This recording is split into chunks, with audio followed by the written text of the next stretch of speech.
Bismillahirrahmanirrahim. Assalamualaikum warahmatullahi wabarakatuh. Alhamdulillah, la haula wala quwata illa billahil aliyul azim. Raditu billahi rabba bil islami nida wa bi Muhammadin nabiyya wa rasulah bil Qur'ani mi imama wa bismi ikhwana rabbi zidni ilma warzuqni fahma bi rahmatika ya arhamar rahimin. Alhamdulillah, segala puji bagi Allah, pada hari ini kita bisa melanjutkan perkuliahan kita pada mata kuliah Bank dan Lembaga Keuangan, baik itu konvensional maupun syariah. Salam-salam mari kita curahkan kepada uswatun hasanah kita Nabiullah Muhammad sallallahu alaihi wasallam, berikut para keluarga, sahabat, para pengikut yang setia hingga akhir zaman. Mudah-mudahan kita akan mendapat syafaat di yaumil qiyamah. Amin ya rabbal alamin. Baiklah seluruh mahasiswa STBIS Muara Enim, insya Allah kita akan melanjutkan perkuliahan kita Bank dan Lembaga Keuangan Konvensional dan Syariah. Dan hari ini kita akan masuk kepada Bank Sentral atau Bank Indonesia. Kemarin sudah saya sampaikan sedikit pengantar tentang gambaran umum dari Bank Sentral atau Bank Indonesia. Insya Allah hari ini kita akan mendalami tentang apa saja yang ada di dalam Bank Indonesia itu sendiri. Baiklah,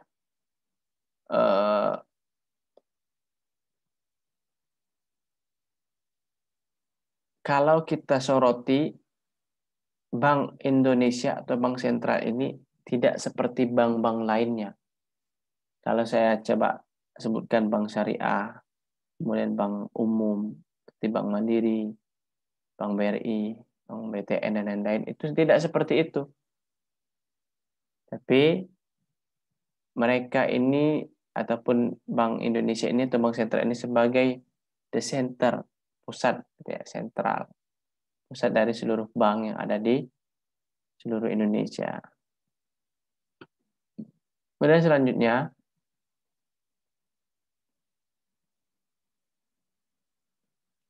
tentang definisi, kembali saya sampaikan, kemarin sudah saya jelaskan tentang definisi. Insya Allah kita akan membahas sedikit lagi tentang definisi dari Bank Indonesia atau Bank Sentral itu. Merupakan sebuah lembaga negara yang independen, bebas dari campur tangan pemerintah atau intervensi pemerintah, juga pihak-pihak lainnya, kecuali untuk hal-hal yang secara tegas diatur dalam Undang-Undang Dasar Negara Republik Indonesia. Oh ya, untuk yang mencetak uang negara Republik Indonesia ini, apakah Bank Indonesia atau lembaga lain atau instansi lain? Ada yang tahu? Jadi yang mencetak uang, mata uang kita, rupiah, untuk saat ini itu dicetak oleh Perum Peruri, bukan Bank Indonesia. Bank Indonesia hanya mengesahkan saja, seperti itu ya. Arti dari independensi didefinisikan sebagai kebebasan dari pengaruh, instruksi, pengarahan, atau kontrol dari pihak lain. Nyatanya, Bank Indonesia saat ini nampaknya ya bisa diintervensi oleh pemerintah. Terbukti dengan terbitnya mata uang rupiah dengan jumlah Rp75.000 yang secara rasional atau alasannya memperingati 75 tahun kemerdekaan Republik Indonesia. Wallahu alam, apa motif dari ini? Yang pasti berarti ada intervensi pemerintah, ternyata bisa, gitu ya. Ini ada statement di sini, kecuali untuk hal-hal yang secara tegas diatur dalam undang-undang. Seperti itu ya. Kemudian selanjutnya kita akan membahas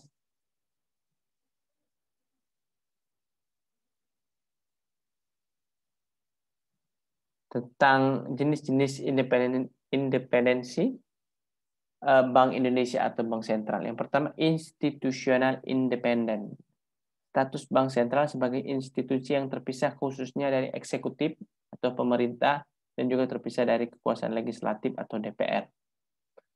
Yang kedua, goal independent. Jadi Bank Indonesia atau Bank Sentral memiliki kewenangan untuk menetapkan target atau tujuan akhir. Misal yang paling penting adalah inflasi. Yang ketiga, fungsional atau instrumen independen. Bank sentral memiliki kewenangan untuk secara bebas menggunakan instrumen-instrumen kebijakan moneter atau target operasional dalam mencapai tujuan atau target akhir. Yang keempat, organizational atau personal independen. Komposisi personal dari organisasi Bank Sentral atau Bank Indonesia dan mekanisme pengangkatan serta pemberhentian pejabat Bank Sentral Indonesia yang tidak terkait dengan pemerintah. Jadi tidak ada kaitannya kalau menentukan siapa saja menjadi pimpinan, komisaris ataupun menjadi direktur dari Bank Indonesia itu. Tidak ada hubungannya dengan pemerintah. Yang selanjutnya, organizational independent juga tercermin pada kebebasan pejabat bank sentral dalam akomodir atau menolak instruksi pemerintah. Yang kelima, financial atau budget independent. Bank sentral dapat mengelola anggaran dan aset kekayaannya tanpa persetujuan dari parlemen. Jadi tidak perlu lagi didiskusikan oleh anggota parlemen untuk terkait tugas pokok fungsi ataupun program-program yang dicanangkan oleh Bank Indonesia atau Bank Sentral itu sendiri. Ada 5 ya. Kemudian kita akan menelusuri sejarah ya. A Brief History of Bank Indonesia.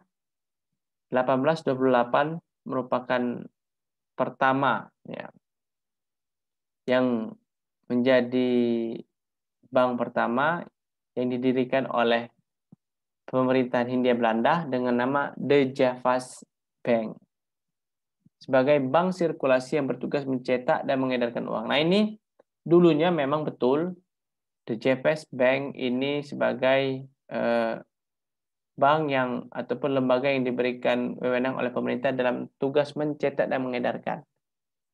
Tapi berjalannya waktu tidak lagi karena memang harus ada bagian-bagian tertentu khusus untuk mencetak siapa yang bagian moneter dan siapa juga bagian khusus di perbankan ataupun lembaga keuangan. Dilanjut di tahun 1953, Undang-Undang Pokok Bank Indonesia menetapkan pendirian Bank Indonesia untuk menggantikan fungsi dari De Javas Bank atau sebagai bank sentral. 3 tugas utama Bank Indonesia, yang pertama adalah moneter, perbankan, dan sistem pembayaran atau payment. Di samping itu, Bank Indonesia diberi tugas penting, yakni dengan hal fungsi bank komersial yang dilakukan oleh DJB sebelumnya, The Javas Bank sebelumnya. Kita lanjutkan, di tahun 1968, Undang-Undang Bank Sentral mengatur kedudukan tugas Bank Indonesia sebagai bank sentral terpisah dari bank-bank lain yang melakukan fungsi komersial. Selain 3 tugas pokok Bank Sentral itu, Bank Sentral juga atau Bank Indonesia juga bertugas bantu pemerintah sebagai agen pembangunan, mendorong kelancaran produksi dan pembangunan, serta memperluas kesempatan kerja guna meningkatkan taraf hidup masyarakat atau rakyat. Tahun 1999, babak baru dalam sejarah Bank Indonesia sesuai dengan Undang-Undang Nomor 23 Tahun 1999 menetapkan tujuan tunggal Bank Indonesia mencapai dan memelihara kestabilan rupiah. Kemudian selanjutnya di tahun 2008, pemerintah mulai Perpu Nomor 2 Tahun 2008 tentang perubahan kedua atas Undang-Undang 23 Tahun 1999 tentang Bank Indonesia sebagai bagian dari upaya menjaga stabilitas keuangan atau sistem keuangan. Maksud dari amandemen ini adalah untuk meningkatkan ketahanan perbankan nasional. Karena pada tahun 1999 itu sebenarnya 98 ya, sebelumnya itu sudah mengalami yang namanya krisis moneter.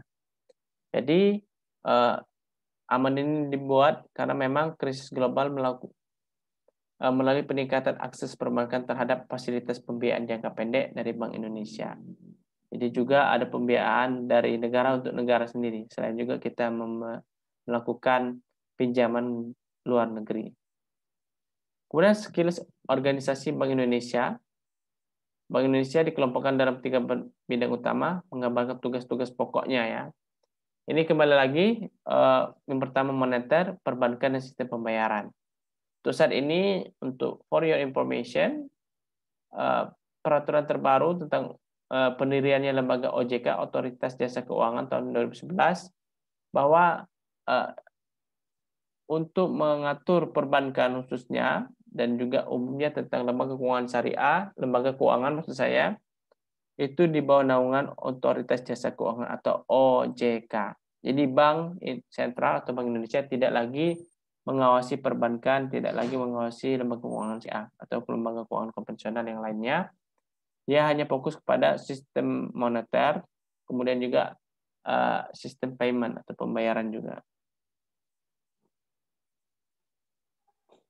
Kemudian di samping itu kita harus mengetahui juga tentang fungsi manajemen intern sebagai unit pendukung strategik atau strategic support untuk menjamin agar pelaksanaan tugas ketika bidang utama dapat berjalan lancar. Dan pelaksanaannya, Bank Indonesia memiliki jaringan counter di seluruh Indonesia, termasuk kita yang ada di Sumatera Selatan, itu ada namanya kantor perwakilan, KPW. Jadi di Palembang itu namanya kantor perwakilan 7 Sumatera bagian selatan. Jadi ada banyak kantor-kantor perwakilan, baik itu di Padang dan di lain-lain.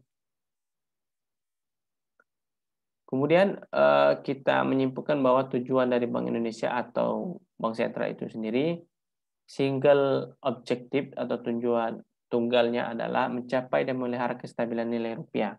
Itu yang single objektifnya ya. Berdasarkan dari Undang-Undang Nomor 23 Tahun 1999, menetapkan dan melaksanakan kebijakan moneter, menjaga kelancaran pembiayaan, dan mengatur mengawasi bank. Ini sudah diambil oleh di tahun 2011 sudah diambil alih oleh OJK, Otoritas Jasa Keuangan. Kemudian menetapkan dan melaksanakan kebijakan moneter. Apa saja kegiatannya? Yang pertama adalah menetapkan sasaran moneter dengan memperhatikan sasaran laju inflasi yang ditetapkan. Kemudian yang kedua, melakukan pengendalian moneter dengan cara operasi pasar terbuka atau OPT, penetapan tingkat diskonto, penetapan cadangan minimum wajib minimum, dan juga pengaturan kredit atau pembiayaan. Kemudian selanjutnya, memberikan kredit atau pembiayaan berdasarkan prinsip syariah. Kemudian melaksanakan kebijakan nilai tukar berdasarkan sistem nilai tukar yang telah ditetapkan, mengolah cadangan devisa, dan menyelenggarakan survei secara berkala. Mengatur dan menjaga kelancaran sistem pembayaran, payment. Dalam hal ini, Bank Indonesia berwenang melaksanakan memberikan persetujuan dan izin atas penyelenggaraan jasa pembayaran. Nah, untuk saat ini kita sudah banyak sekali jasa pembayaran mungkin sudah terdengar oleh mahasiswa sekalian tentang link aja syariah, GPN, gerbang pembayaran nasional. Nah, ini salah satu strategi terbaru oleh Bank Indonesia atau Bank Sentral dalam hal pelancaran sistem pembayaran yang ada di Indonesia ini. Yang ketiga, menetapkan penggunaan alat pembayaran. Ada pembayaran payment secara online dan juga payment secara offline. Dan yang terakhir ada mengatur sistem clearing antar bank. Ini yang sangat menjadi primadona karena memang pengaturan sistem clearing dan antar bank ini memang hanya ada dilakukan oleh Bank Indonesia atau Bank Sentral.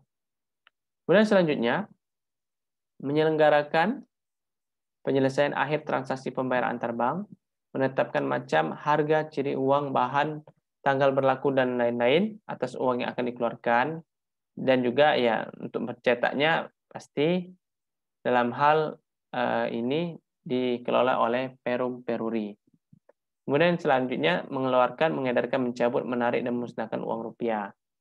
Nah, seperti yang terbaru terupdate tentang adanya pecahan rupiah Rp75.000 yang mengeluarkan memang Bank Indonesia, tapi yang mencetak adalah Perum Peruri. Yang mengedarkannya ya Bank Indonesia. Dan juga ketika memang ada uang yang rusak atau uang yang tidak layak pakai itu dicabut, ditarik seperti itu, dan juga dimusnahkan. Kemudian ini tugas terakhir dari Bank Indonesia sudah diakuisisi atau dilimpahkan kepada OJK. Jadi OJK sekarang berwenang menetapkan ketentuan perbankan yang memuat prinsip kehati-hatian atau prudensial. Yang kedua, memberikan mencabut izin usaha bank atau lembaga keuangan syariah, lembaga keuangan. baik itu pegadaian, koperasi, dan lain-lain itu di bawah naungan OJK sekarang.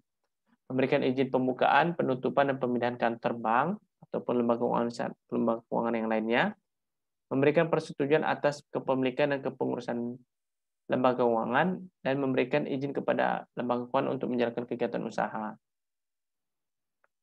Kemudian selanjutnya, mewajibkan bank atau lembaga keuangan untuk menyampaikan laporan, keterangan, dan penjelasan sesuai dengan tata cara yang ditentukan oleh BI, melakukan pemeriksaan secara berkala, memerintah kepada seluruh lembaga keuangan untuk menghentikan sementara sebagian atau seluruh kegiatan transaksi tertentu apabila menurut penilaian Bank Indonesia terhadap transaksi mengandung unsur pidana.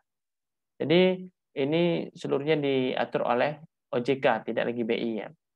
9. Mengatur dan mengembangkan informasi antar lembaga keuangan, mengambil tindakan terhadap bank atau lembaga keuangan yang membahayakan kelangsungan usaha atau perekonomian nasional. Dan terakhir, membentuk lembaga pengawasan sektor jasa keuangan yang independen dan dibentuk dengan undang-undang. Tugas ya sebenarnya ini saya mengadur dari slide dari Bank Indonesia yang memang ini materi khusus yang disampaikan oleh orang-orang atau pegawai dari Bank Indonesia dalam hal penyamaan atau sosialisasi tentang literasi bank sentral atau Bank Indonesia.